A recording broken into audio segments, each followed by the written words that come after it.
mother taught for 48 years and served this country. She taught for 48 years as a public servant and served this country. I have great respect for persons who serve this country.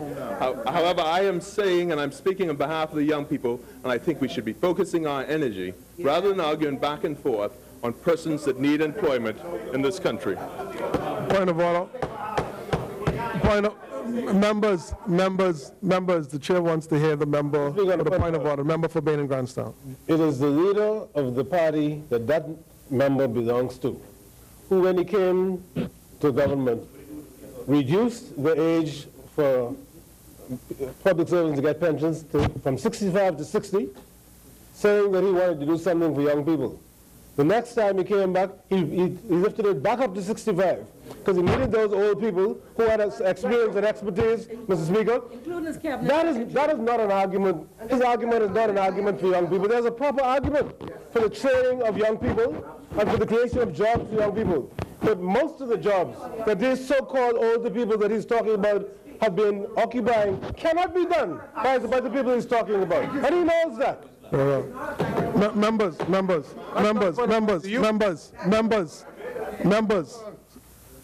The chair will determine what is a point of order from not.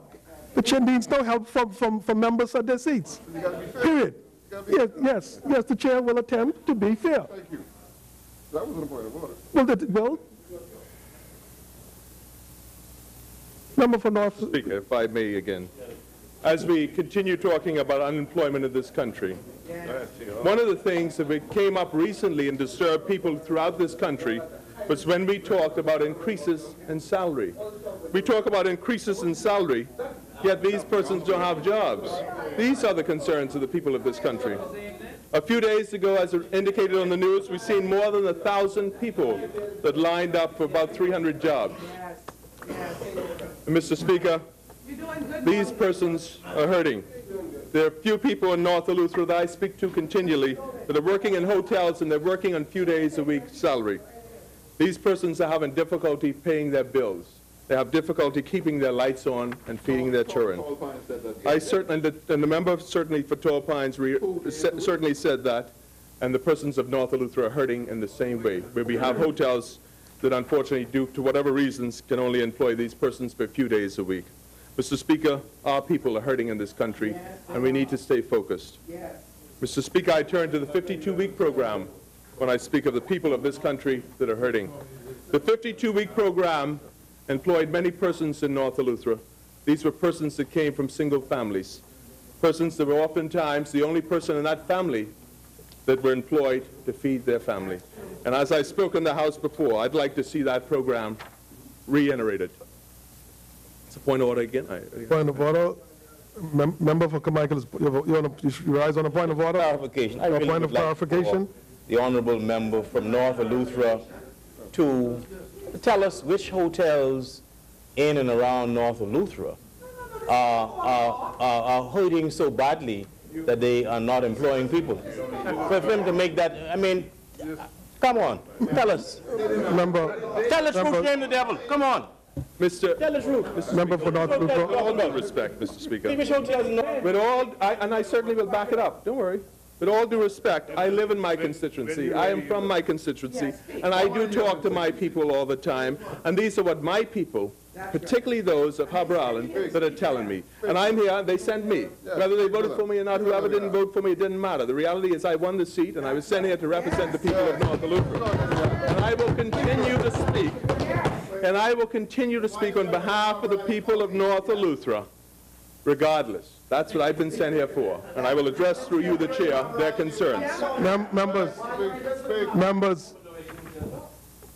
There are many hotels, if you haven't been... Members address the Speaker. North Eleuthera. There are many hotels in Harbour Island. I don't know, it seems that many members have not been there, and they certainly have not and talked to the persons that elected me to this House and the persons that send me here, because this is a continual basis, and I speak to them. This is an issue that continues to come up almost on a weekly basis. Mr. Speaker, I draw my attention to the amnesty program for real estate, real property tax.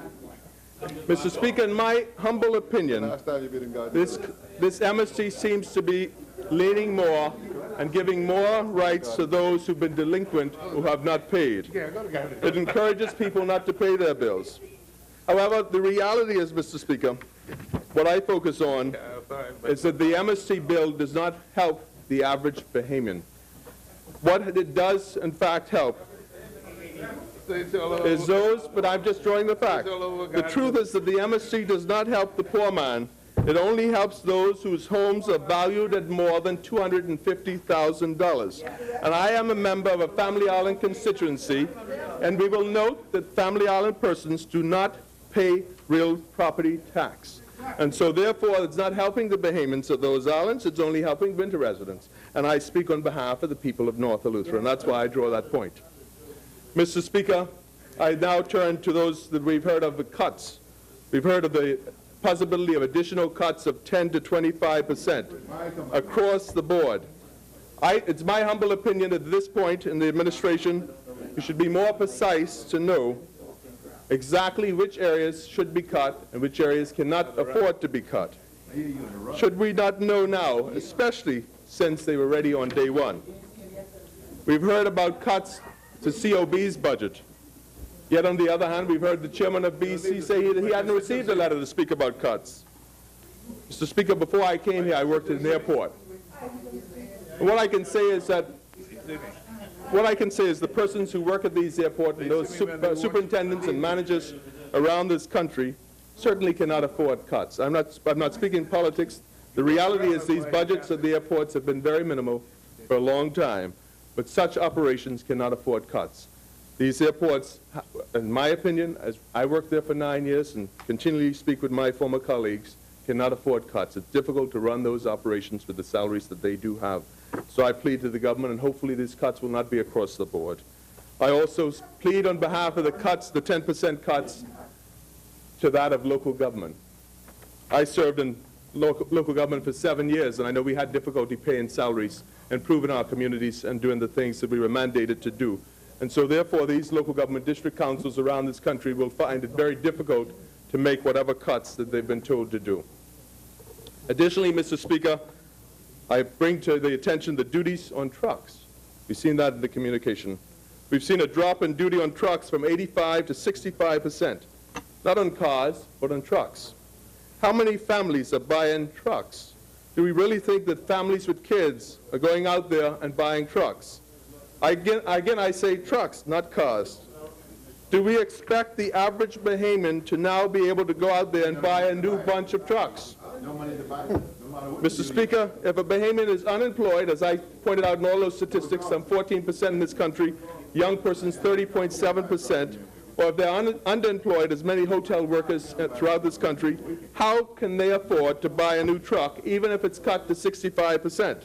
How does this help the poor man? Well, it's better than 60.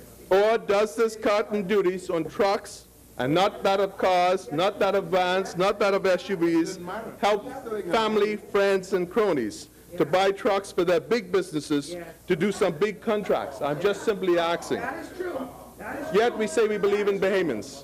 Mr. Speaker, the reality is the average Bahamian, if you look around when you're driving through this country, we see that people are mostly driving cars. People with families drive cars.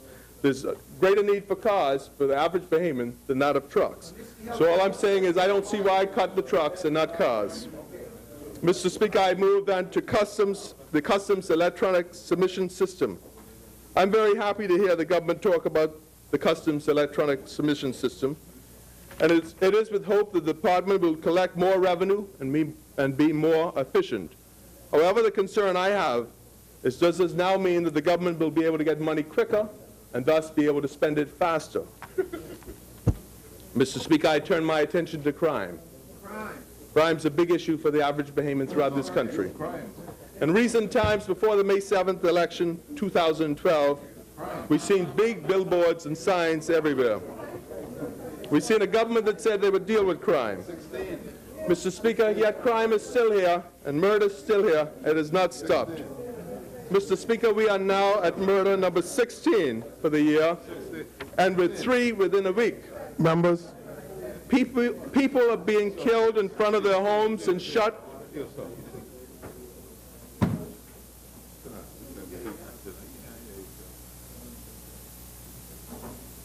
member for East Thank you, Mr. Speaker. Martin Luther, continue. I was speaking as it relates to crime and noting that now to date 16 persons have been murdered, that people are being killed in front of their homes and and shot in their cars, with 3 separate shootings 2 nights ago. That's right. Mr. Speaker, according to our local newspapers and media, the Bahama Journal and the Tribune of January 8, 2013, it noted that armed robbery in the Family Islands, which I represent, North Eleuthera, have increased from 15 in 2011 to 38 in 2012. Mr. Speaker, that's an increase when you do the math, 153%. Wow.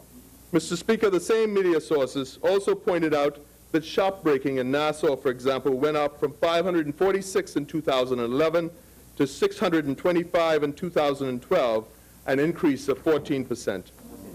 On the other hand, murder in Grand Bahama increased by 22%, while overall armed robbery increased by 10%, from 998 in 2011 to 1,099 in 2012. Mr. Speaker, even more disturbing is noting that attempted murder increased by 58%.